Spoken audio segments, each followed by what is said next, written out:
Because I am on my own and I didn't need a huge greenhouse. I needed something that I could be comfortable in, using it as a small place to sit and have a coffee or a glass of wine with my family, but also can do some gardening in the springtime. So it fits all of those bills.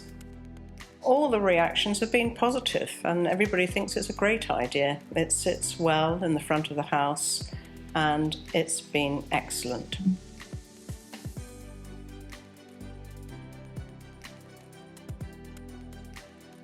I had specific requirements regarding the physical dimensions. So I looked at the SOLARDOME and I chose this particular one. It suited the footprint that I needed.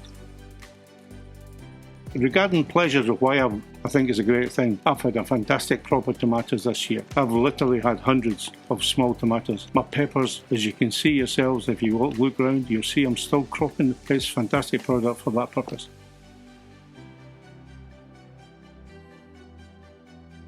When I first came across SOLARDOME products, I was looking for something that I could use as a greenhouse on our land that would extend the growing seasons for us in the north of England. And I wanted something that would be weatherproof, really weatherproof, because we really do cop the wind here.